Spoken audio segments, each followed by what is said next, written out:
Y metiéndonos más un poco en el plano de otros tipos de inspiraciones que pudieron haber funcionado para ustedes, para su vida como escritores. Vos, Alejandro, tu padre era escritor, ¿verdad? Sí. ¿Quién era tu papá? Bueno, mi padre es Diego Viñarsky. Él durante la mitad de los 90 hasta los primeros años del 2000 dirigió una revista que era muy conocida en el ámbito literario llamada El Perseguidor. Tenía también una editorial llamada Editorial Per Se, donde daba oportunidad a jóvenes escritores de narrativa, de poesía, de ensayo, y además publicó un libro de poesía llamado Lo Cierto, que ganó el premio del Fondo Nacional de las Artes. Una persona realmente importante, de su poesía muy vinculada con el surrealismo, con la filosofía de Deleuze, buscaba muchas rupturas con el lenguaje, con la sintaxis. Era algo bastante novedoso para lo que era la poesía actual, ¿no? En ese momento. Él, inevitablemente marcó una influencia cotidiana conmigo, ¿no? Si bien podemos tener escritores de referencia distintos, pero era muy, muy provechoso estar en contacto con él y para un montón de alumnos que tuvo sus talleres, y fue una persona que ayudó y promovió mucha literatura desde un lugar muy marcado por Cortázar, por algo El Perseguidor, ¿no? Por ese famoso cuento de Cortázar, esa relación entre el crítico y Charlie Parker, ¿no? Y en tu caso, Julián, ¿hay alguien en particular que te haya marcado, cercano, o ya sea algún escritor que hayas leído? Y Roberto Arte, sí, pero es como decir que nos influyó a todos, digamos, en algún punto Roberto Arte en la literatura argentina es como caer muy en lo redundante, pero sí, sobre todo la sensación de que uno lee los personajes de Arte y uno está esa angustia en los personajes donde uno piensa que las elecciones en la vida, un poco vinculado con el existencialismo, ¿no?, emergente en el siglo XX, eso de que cada elección te cuesta sangre. O sea, cuando vos elegís una cosa, sabés que no estás eligiendo otra y sabés que no hay otra segunda oportunidad y que sabés que tal vez la vida te está pasando por otro lado y esa sensación de que sos un desdichado, digamos, esas cuestiones, esa temática que trabaja Art, sobre todo en su novela, cuando uno es muy muy pibe o muy joven, así te afecta, digamos, es inevitable. Julián, vos decías antes que te gustaría llamar por teléfono al escritor que lees. ¿Qué le dirías o qué le preguntarías a Roberto Art? No lo podría llamar. A él puntualmente no, porque creo que me cortaría. Hacete abajo, pibe, me cortaría. Me diría eso, digamos. Sí, pero ¿qué te gustaría que preguntarle? Sí. Y ¿cuáles fueron sus lecturas? ¿Cuál es su concepción de la vida? Su visión metafísica, su visión filosófica de la ética, esas cuestiones pero de una filosofía no tan en lo teórico, sino aquella tal vez más mundana que la podés aplicar en el día a día. Y qué sé yo, igual cuando lo lees no creo que sea si no era muy esperanzador en los libros, tal vez era un tipo esperanzador, uno nunca sabe, pero muy positivo. Claro. Pero a veces tenía esa distancia para reírse de sí mismo y ser irónico y poner en las situaciones en personajes, en situaciones del absurdo, lo cual lo que digo más o menos en el artículo de Fellini, la risa siempre es como una especie de proyección de esperanza, ¿viste? Como esa cuestión de, bueno, está la cosa mal, pero nos reímos porque tal vez puede estar mejor y que no es tan grave, desdramatizar la situación. Bueno, eso hay un poco en la escritura de él, pero creo que era un tipo bastante duro. No sé si me atendería ni siquiera el teléfono. Pero él tiene en las Aguafuertes porteñas, hay un artículo que es muy conocido, se llama La terrible sinceridad, ¿no? Que habla justamente de encontrarse uno con su propia sinceridad y vivir con eso, contra los molinos del viento.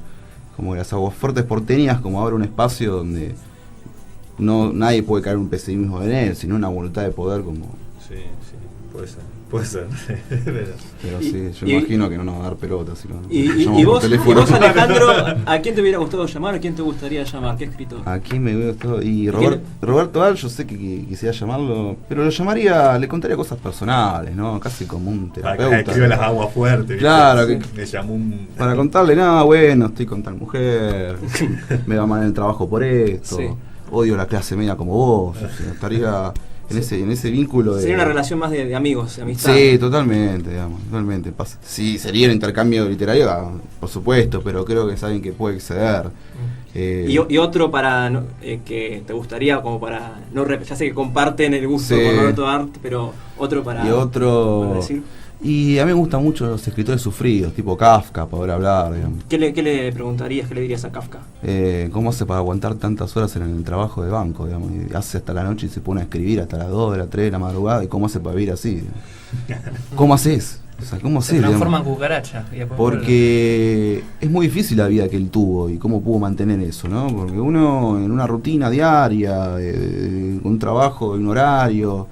Llega a la casa y la mayoría de nosotros estamos llegando destruidos, cansados, hartos, podridos. La vida de un laburante común es prender la televisión, entrar con una mujer y te vas a dormir. En el tiempo libre nadie se le ocurre hacer literatura, escribir el proceso, escribir el castillo, digamos. ¿Cómo puede pasar eso, digamos, no? Porque hay estos escritores que son más... tienen la oportunidad y la felicidad de tener un tiempo de ocio. Pues así, digamos, escritores más acomodados, y se dedican a eso y escriben. El tipo claramente tenía inquietudes en la cabeza que necesitaba plasmar. Bueno. Y hablando de escritores sufridos, hay un estereotipo del escritor que no concuerda con esto con esta definición de la academia de separación de la vida y obra, sino que las obras son muy coherentes con la vida del escritor, y el estereotipo tiene que ver con eso, con alguien quizás más ermitaño, más sufrido, más... ¿Ustedes se identifican con ese estereotipo? ¿O cómo ¿Qué posición tienen ante Riámonos ante para eso? dar esperanza. No, bueno, a ver, el sufrimiento es por el no encajar y no adaptarse al mundo actual donde uno vive. Porque... Pero alguien que plasma todo ese sufrimiento no se relaciona de la misma forma que alguien que simplemente lo deja pasar y no le presta atención. Eso, pone un acento particular a la personalidad del escritor, que bueno, andás a ver si será así, si será una generalidad. ¿Ustedes se identifican con eso? ¿Piensan que que escriben por ser sufridos? No, lo que sí es que, no me acuerdo quién dijo, pero uno por lo general escribe sobre sus fracasos y no sobre sus triunfos. Pero de ahí hacer de una estética... un modo de vida, ya creo que eso es muy del siglo XIX, muy de los poetas malditos, de Poe, y yo creo que a ese nivel no tampoco en el siglo XX vas a encontrar tanto, digamos. Sí, obviamente creo que la mayoría escribe por sus angustias, las cosas que le pasaron y que le hubiese gustado una especie de venganza contra el tiempo, de que las cosas no fueron como uno quiso. Sí, quizás no hace falta ser ermitaño, claro, o deprimido o lo que fuere, sino tratar de sublimar un poco la neurosis cotidiana que tenemos nosotros y intentar, plasmarla de la mejor manera. El apoyo que tenemos, estoy de acuerdo con lo que estás diciendo, es lo que decía Rilke, ¿no? Cuando me preguntaba ¿de qué escribo, no? Si no sé escribir. Rilke decía, escribe de su propia vida cotidiana, hable de lo que es su vida diaria, de lo que hace día a día, digamos. Ahí está la escritura, ¿no? De lo que uno lleva de su cotidianidad, digamos. Claro. No sé que puede uno ver la cotidianidad de Hemingway y dice, yo quiero esa cotidianidad. Yo quiero tal cual, en mi vida no pasa nada. Claro. Pero después lees a Carver que la contracae y decís, qué cotidianidad que tenía este tipo. Carver sí, es muy... Los poemas, voy a cortar el teléfono para que nadie me llame. Claro, pero los cuentos son, obviamente muy de la cultura norteamericana, pero uno también lo puede... O sea, eso lo que tiene la literatura es eso, que te atraviesa la mirada, digamos. Lo que tiene la visión poética, que vos ves, como tienes el tango que dice,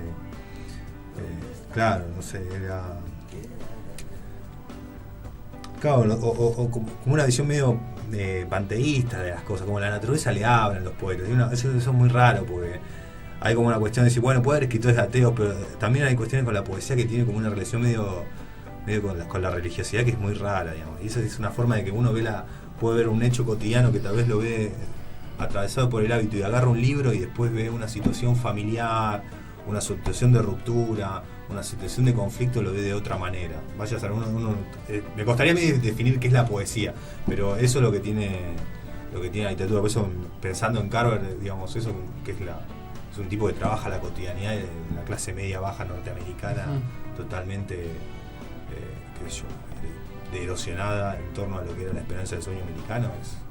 Se nota mucho, que está creando algo muy de la gente común, digamos, no es Hemingway, que está de corresponsal en medio de la Primera Guerra Mundial.